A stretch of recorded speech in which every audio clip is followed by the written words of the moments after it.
Now, it's our choice on which path we take, but there's only a hairline difference in the thought pattern.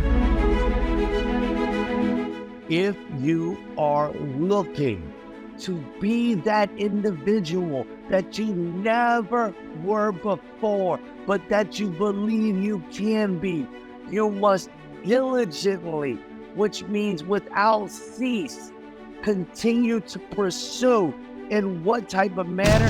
In integrity.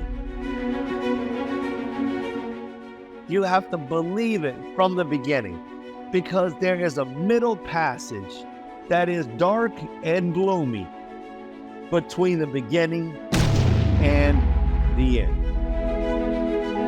Finding the third This is what I find important for me. So all of us have some kind of story about who we are. As much as it starts with you, remember it starts with me. What's going on, everybody? It's Joel Simmons back again for another It Starts With Me. And we got an exciting episode today. I was just talking with my buddy Jomer, and so we decided we're going to talk about honesty today. Honesty is so important. I think that there's a high level when it comes down to honesty, and I think that that's what we really need to discuss. It's like this high level of honesty and what that does for us. And so I want to pull up this definition for you, so that you can hear what honesty means. And not just honesty, but there's another really important word that comes with honesty. So to be honest is, right, to be free from fraud or deception, right? It's to be genuine, legitimate, truthful, even humble, plain, reputable, respectful, good, worthy of praise, marketed by integrity. And that's that next word, that deeper level that I wanted to enter into, was the integrity. Because I think that integrity means a lot. So what is integrity? And let's just touch on that real quick. The integrity part. The integrity part is this: firm adherence to a code, especially of moral or artistic values. It's incorruptibility. That's what it is. An unimpaired condition, soundness, the quality or state of being complete or undivided.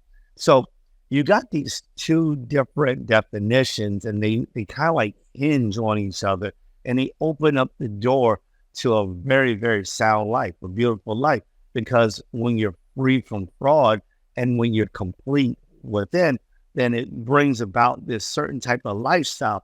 Now, many times we find that we're like walking in darkness. We're walking in shame. We're walking in this feeling of not being worthy. And what is that? How does that happen? For me, I think back in my life and I think about all the many days that I felt like, I'm not worthy of, life. I'm not worthy of family. I'm not worthy of having, any type of quality of life or quality of things. And I think back on that, and it's like these attributes, they come up when we're little children. Sometimes our parents, they guide us down this pathway and they chastise us for things that we're doing. And as children, the only thing that we recall is the chastisement. We don't remember the love. And that can be for various reasons. I don't want to get into all of that, but it can be for so many different reasons. It can be because maybe the parent didn't teach them. The reason why I chastise is because I love you and because I want to correct this type of behavior so that you could have this type of behavior, or it could be because as children, we felt like, or we were abused. It could have been so many different things that transpired during the course of that. But as we are adults, I believe that we find ourselves in the same type of scenarios, the same type of environments where we feel as if, I'm not really adequate enough to be loved or surrounded by many people. So when we make an error or when we do something wrong, we expect for the doom and gloom to drop and fall on us. And what happens? It does. If you invite it in, it will walk in, right? If you open the door up to doom and gloom, it will walk into your life. If you invite it in, it will walk in. If you invite joy and happiness into your life, if you open up the door, it will walk in. Whatever you invite into your home will come in. Not only will it come in, but it will reside. And when I say by home, I mean into your mind, into your heart. Whatever you invite into you will come in. I think about a scripture where it talks about, I, Jesus, stand at the door and I knock. If any man will open unto me, then I and the Father will come in and sup with him or eat with him. And it's like, this is so true. So I had this conversation with a buddy of mine just on yesterday, and we were talking about it. And it was as simple as, all I got to do is just say, hey, Jesus, come into my life. And boom, that was the change. But we as people think that things need to be so complex, so difficult. I've got to go out and get a degree. I've got to go out and learn all of these things. I've got to, achieve these feats of life in order for things to change for me. And it's not that. Life is simple. It's very, very simple. Life is simple. You make a decision, you get the results. Period.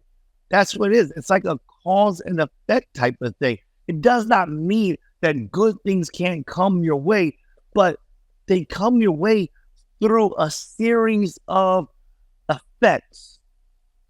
Cause and effect. A series of them. So, for instance, somebody says, well, I won this race. It was such an amazing thing. It was lucky of me that I won this race. But it was the decision to enter into that race. It was the decision maybe to practice before you got to that race. It was the decision to enter into racing. It was decision upon decision upon decision. All of these causes eventually amounted to the effect of winning a race. Now, what happens through the transition of that time, that is the process, right? I make a decision here, and that decision brings me to this one, to this one, to this one, to this one, to eventually it brings me to the effect that is desired if I stay on that pathway. I got to stay on that pathway, I think about it. I think it was in the book of St. John, it's like the 9th chapter, and Jesus is walking through the city, and he looks and he says to the disciples, I must work the work while it is day, for night comes and no man can work. We must work while we have life inside of our bodies towards our goals, our vision, towards our faith. If we're not doing that, the time is going to come when we will be tried, to do our best, though. And that's the way, this is the mental thing that we need to think about. It's like, I'm being tried to be the greatest. I made a decision that I would enter into a race, and every day that I go to practice and prepare, and all of the little races that I get into eventually will lead me to the situation where I will have the opportunity to be in the greatest race of my lifetime. And that day is meant for me to win. It is my destiny that I win that race. But I can't see that from the moment I decide that I'm going on this pathway. I can't see into the future. That may be a year away, 5 years away, 10 years away. It may be 3 decades away from me. Everything that I'm doing is gearing me and preparing me so that when I get there, I will be successful. I will be the one that wins that race, and people will look at me and say, wow, where did that come from? And it's like, it came from every single decision in my life that led up to this moment. To understand, it was not luck. And if there's anything that is luck, It was, I made it myself. I made my own luck by making every single decision to stay on that pathway. It is the effect of multiple causes, multiple choices that I made inside of my life. It's because I chose to work my work while it is day. Listen, wherever you are, you have to be working towards your goal. You have to be working towards your faith. You have to be getting closer and closer and closer. And so what happens in the middle of all this is there's two things. One, while you're going through what you're going through, you're going to find yourself alone sometime, because nobody is going to believe like you believe and what you believe at all times. There will be the occasion when you meet someone along this pathway that agrees with you and believes like you, but eventually those individuals, their season of being with you will pass. And whether they're with you for a year or 20 years, but it will pass. And the growth and development that's inside of you must be sustainable and substantial enough to get you through the hard days. And I'm grateful because my faith binds me. So when those individuals move, I still have my faith, and my faith continues to encourage me. Joel, work the work while it is day. Joel, work the work while it is day. Joel, work the work while it is day. Because I know that there's going to come a day when I will not be able to work like I work. Think about it like this. One day I was young and I was running and I was playing and I was able to do whatever I wanted to do. And then I got older. And it was not the same anymore. It wasn't the same anymore. And I need to be prepared.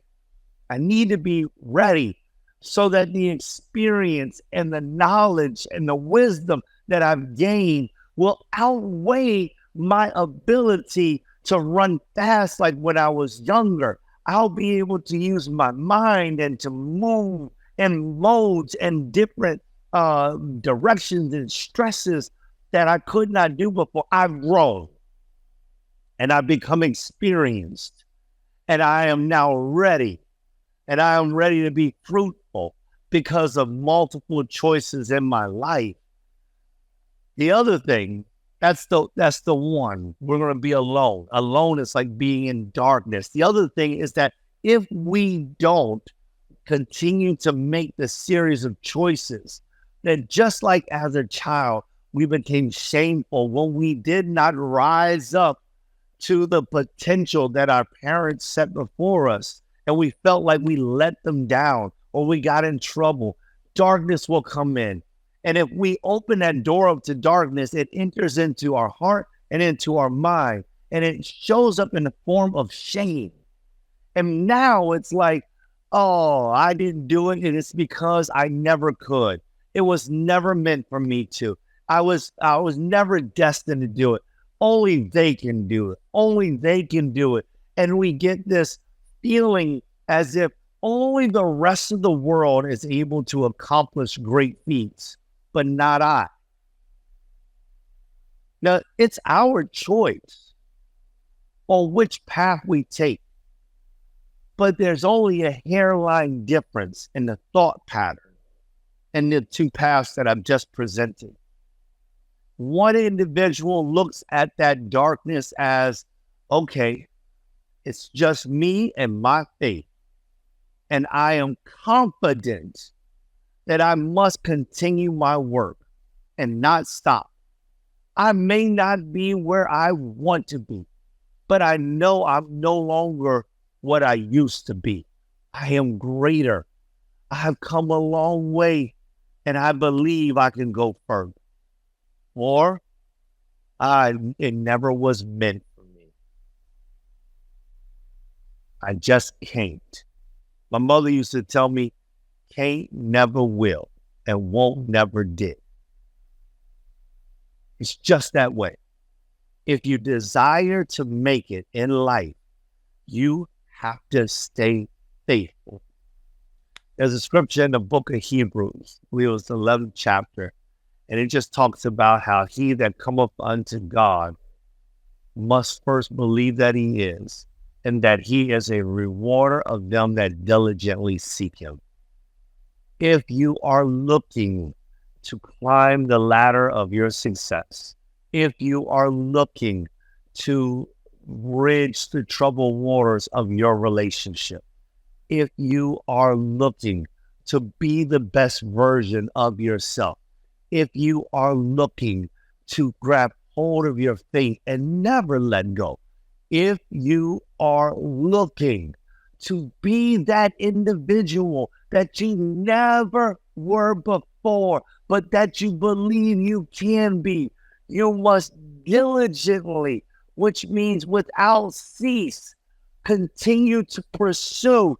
In what type of manner? In integrity, being bound to this thing, honestly working out your own work daily until you reach that end.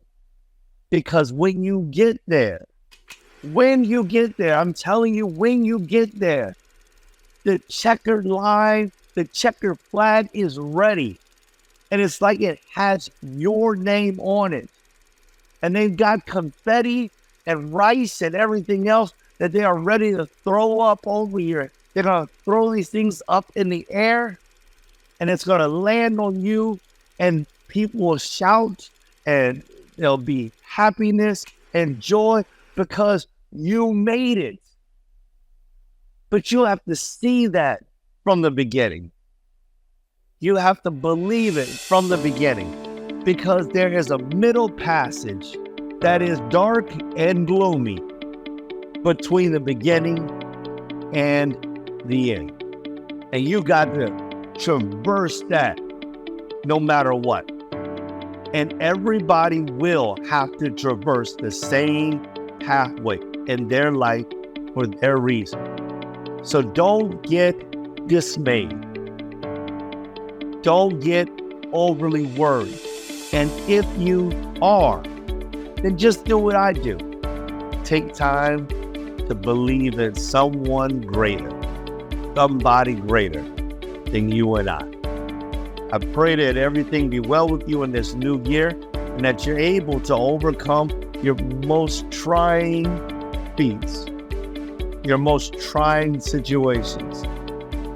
And I pray that you be successful in all you do, because no matter where you are, as much as it starts with you and with inside your heart, it starts with me and inside my heart. God bless.